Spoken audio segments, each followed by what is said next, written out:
Hola, ¿qué tal? Ya estamos aquí en miércoles otra vez en el ombligo de la semana con mi amigo Isaac, hasta allá en México. Isaac, un abrazo. Igual, Julio, hasta allá, hasta Guatemala, un abrazo también, un fuerte abrazo. Y bueno, pues aquí para ahora comentar comenzar con este webinar y comentar acerca de la frase que tenemos en nuestro título, que es innovar o morir. ¿Por qué podemos decir al respecto, Julio? Porque suena así como de rápido y furioso el tema, ¿no? El Sí, título. nos ha gustado mucho el cine porque habíamos agarrado uno que parecía telenovela y hoy agarramos uno que ya suena así como dramático, ¿no? Tiene la parte dramática de innovar o morir.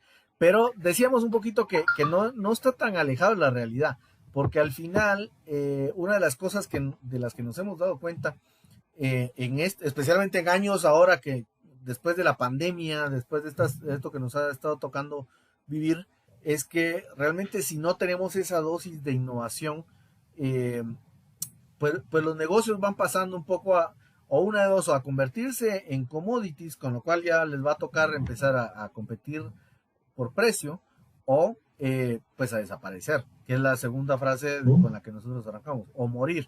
Eh, entonces, ¿cómo vas a implementar ese proceso de innovación que es parte de lo que nos lleva? Y esto es tu pura especialidad. Claro, no, y además deja de eso, yo creo que es importante darnos cuenta que, bueno, yo aquí, como comentábamos hace un momento, ¿no? O sea, la pregunta que siempre les hago al empresario, pues es básicamente, bueno, a ver, tú dime, por qué no te pones las prendas de vestir que ocupabas cuando eras niño, ¿no? A lo mejor el pantalón, la camisa, los zapatos. No, pues es que no me quedan. Claro, porque ha habido un desarrollo. Entonces, tú no eres la misma persona que eras cuando tenías 5 años. Lo mismo le pasa a las empresas. Conforme van avanzando en tiempo, van cambiando quizás las condiciones de mercado, van cambiando las condiciones de procesos, van cambiando las necesidades también, y puedo detectar algunas otras, ¿no? Pero es importante tenerlo claro, y si no tengo yo bien establecido que para poder competir tengo que innovar, me voy a dar un tope y quizá, como dice nuestra frase aquí, desaparecer, ¿no? O sea, me podrías decir, digamos, desde tu punto de vista, que innovar, digamos, en este sentido vendría siendo una especie como de adaptación al cambio, ¿no? Sí, sí, sí, sí, pero fíjate, esto tiene que ver, y esto también tú lo comentabas ahorita, tú lo vas a ampliar, pero habla de una cultura de innovación. O sea, el tratar de ir detectando qué de lo que estoy haciendo, qué de lo que estoy fabricando, qué de lo que estoy ofertando, qué de lo que están comprándome funciona y de qué manera puede funcionar mejor, ¿no? O sea, yo te diría, por ejemplo, una caja de cereal, ¿no? Por ejemplo, ¿no? La caja de cereal es típica tanto para ustedes como para nosotros y creo que para toda América Latina. No tiene mayor problema. Bueno, problema inicial. Primero abrirla, ¿no? Hay que meter el dedo y desprender la parte de la tapa y si lo haces mal se rompe la caja y bueno. Segundo problema, tienes la bolsa plástico que no tiene ningún tipo de pespunte y lo que tienes que hacer es agarrar unas tijeras, un cuchillo y cortarlo. Y si lo cortas mal se rasga y que te quedas con el cereal en la mano, ¿no? Segundo.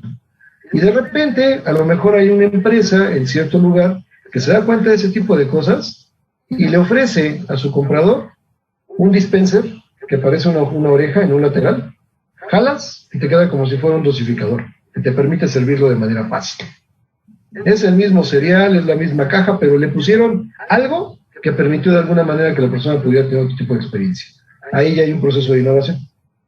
No sé cómo lo veas. Sí, claro, ¿no? Y es adaptarse entonces bueno, en este caso es ir adaptándose para diferenciarse también, tomando en cuenta que, como decías, el cereal, no lo había meditado, por cierto, no lo había reflexionado, pero hasta ahorita que lo estás diciendo, el cereal, yo creo que desde que yo era chiquito es más o menos la misma caja, la misma bolsa. Igual de complicado. Sí, esa bolsa que uno hace así y de repente queda la cocina llena de cereal. Entonces, Sí, sí. sí, son adaptaciones. Y mencionaste un poco la parte de la cultura, que a mí me encanta siempre tocar ese tema cuando hablamos de innovación, porque uno pensará, bueno, ¿y qué tiene que ver recursos humanos con el tema de la innovación?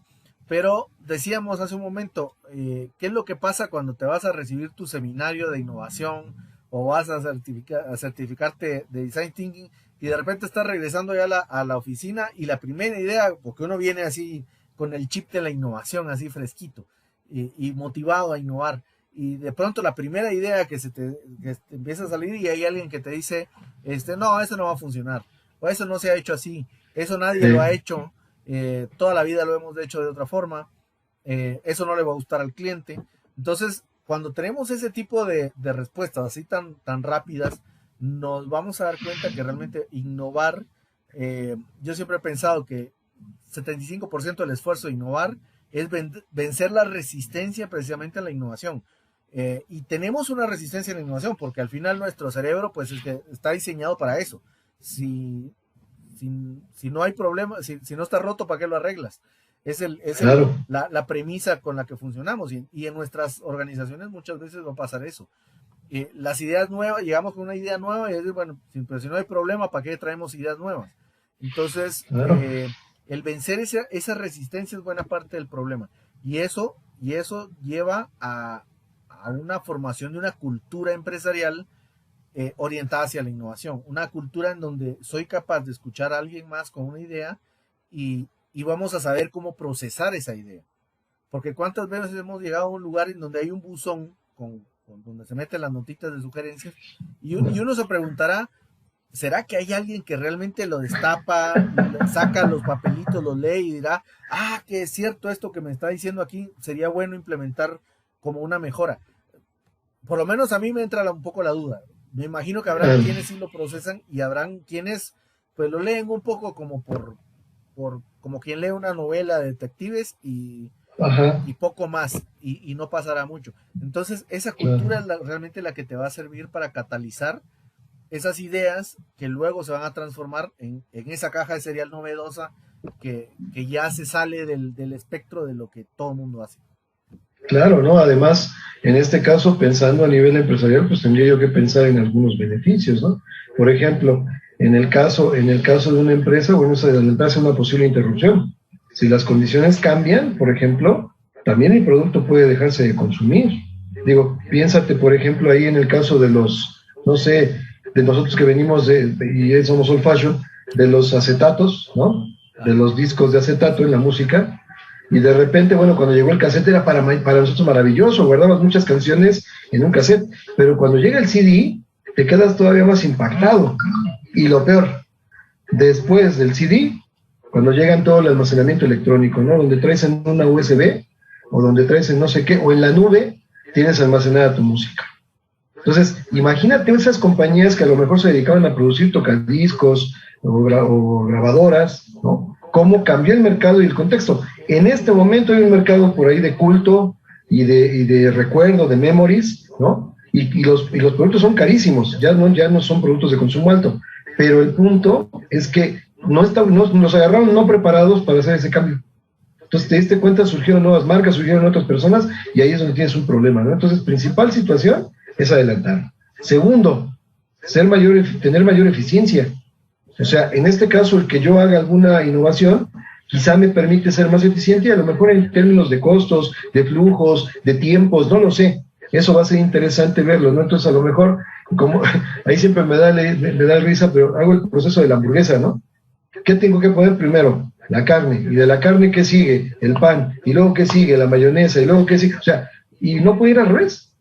O sea, a lo mejor hay gente que gusta de la lechuga en la parte de abajo, no sé si me explico, y alguien te lo va a comprar. Entonces es importante tenerlo como tal, ¿no? Tercero, también ahorita hablaste de recursos humanos. Atracción y retención de talento, que eso es una de las dolencias básicas de las compañías, ¿no? O sea, no es solamente desarrollar el personal, sino ahora ya hablamos de talento, y los talentos también permiten de alguna manera que la empresa mantenga su misión y también le permita construir su visión, ¿no? A futuro, que eso ya lo hablamos en otros webinars. Y por último, hablaríamos de percepción de marca. ¿Qué sería de Nike si sus procesos innovadores en los materiales o en los procesos que tiene para poder producir? A ellos debemos el famoso talón con aire, ¿no? El que tenían los tenis. O el dry fit, ¿no? El que no conserva nada de sudor, la prenda, por ejemplo, ¿no? Y el último, estoy hablando de, a lo mejor está atrasado, pero el contador de pasos que tenías con el celular, ¿no? Que te lo colocabas aquí en el brazo y empezaba a decirte cuántas calorías y qué estabas desgastando. O sea, ese tipo de cosas conectadas a los tenis, ¿no? Ese tipo de cosas ayudan a que la gente pueda consumir tu producto y te vean orientado en ese sentido como cuestión de innovación. Bueno, ¿qué sería de un, no sé, Audi, por ejemplo, ¿no? En proceso de innovación, si hablamos de automóviles, cómo combina 4 talentos que eran las 4 compañías base que tenían problemas después de la Segunda Guerra Mundial y empezaron a generar automóviles que son competitivos y que se consideran, si no la joya de la corona, sí un producto que es bastante competitivo y bastante interesante, ¿no? ¿Cómo lo ves, Julio? Sí, no, y es que al fin, ahora que me estás contando este tipo de cosas, pues me quedo pensando también, es que el papel que juega en este sentido la innovación y la cultura y la innovación, en estos tiempos en que ya la marca de estos tiempos no es el cambio, es la velocidad del cambio también. Porque a pesar de que decíamos, ya somos medio retro, acá Sí, generacionalmente hablando, somos de los que presenciamos precisamente cómo se murió eh, este, Blockbuster, por ejemplo. sí, sí, sí, Cómo se sí, murió sí, Blockbuster y de pronto, y bueno, y es que la explicación era, bueno, es que la piratería, pero de pronto aparece Netflix. Vemos surgir a Netflix y vemos ahora en pandemia cómo era un caldo de cultivo para que Netflix sí, floreciera, claro, pero de pronto claro. en esos 2 años que han pasado de pandemia, Netflix se ha visto atacado por las demás compañías de streaming, el de Amazon, el HBO, todos los que vienen detrás, y de pronto en apenas 2 años estamos viendo ya al líder ya respirando con dificultad, porque ya se le está Sí, haciendo difícil, y eso que es una empresa que nació con vocación de innovación, porque era el producto líder era algo que irrumpía en el mercado en su momento, sí, sí, sí, y de pronto ahora ya está jadeando un poquito ante la competencia, porque vienen todos detrás, están produciendo una cantidad de contenido o comprando contenido que ya era famoso, y de pronto Netflix empieza a tener problemas en el mismo modelo de negocio que ellos se metieron y que ellos prácticamente diseñaron. Entonces, sí. estamos viendo cómo los grandes, incluso, aún habiendo nacido con vocación de innovación, pueden estar teniendo problemas en la adaptación si no se adaptan a la velocidad del cambio, ¿no? Claro. Y aquí, por ejemplo, me lleva a los 3 tipos de innovación, que de hecho con eso podríamos ir cerrando esta plática. Tú puedes innovar desde el producto, ¿no? Ahorita yo te hablé del cereal, entonces, ¿qué sucede, por ejemplo, cuando tú le agregas un valor agregado? O sea, un producto que ha sido innovador durante mucho tiempo han sido los celulares, piénsenlo así, ¿no? Le fueron digo, desde los bloques estos que teníamos Nokia, que era un ladrillo, ya no me tocaban los ladrillos iniciales, pero los Nokia que eran un ladrillo que cargabas ahí que nada más era para llamada, ahora todo lo que haces con él, ¿no? Una innovación de proceso, por ejemplo, ¿no? A lo mejor buscar ser más eficiente, ver a quién vendes, a quién no vendes, a lo mejor cambiar tu lugar para que puedas cambiar tu proceso y puedas ser más rápido, no lo sé, ¿no? Y también me lleva al último, que ese es el tema que también a nosotros nos atañe, que es la innovación de modelos comerciales, ¿no? Cómo poder vender y de qué manera poder vender mejor.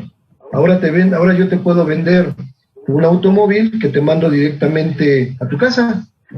No sé si me explico, o sea, antes yo tenía que ir a la concesionaria a disfrutarlo, no.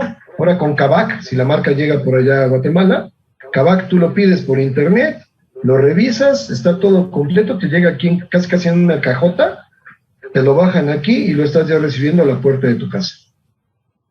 A ese grado podemos llegar a tener tipo de situaciones. Entonces, la innovación yo creo que nos ha ido demostrando que necesitamos ir modificando y además el pensamiento lineal que teníamos de la administración clásica tiene que irse modificando y se convierte a lo mejor en una curva, en un arco, no sé, en donde no sabes qué vaya a suceder. Ahí la recomendación, y yo creo que hablaremos de manera futura, a lo mejor del design thinking valdría la pena hablar en este caso un poquito más a fondo, porque ahí hablas del proceso justamente para poder innovar, ¿no? Sí, sí. Pero Julio, pues ahora sí que si tú quieres invitarnos al siguiente webinar, pues sería formidable para que nuestros amigos nos sigan, por favor.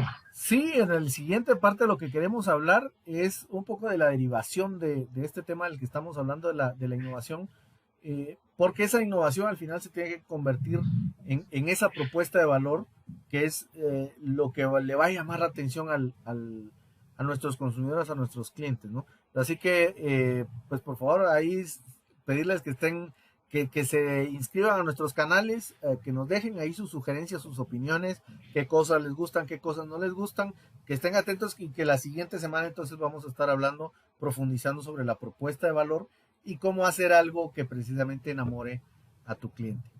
Nos vemos, Isaac, entonces en la próxima. Un abrazo hasta México. Un abrazo, Julio, y sí, denle like, pónganle la campanita y nos seguimos viendo por acá en el ombligo de la semana. Muchas gracias.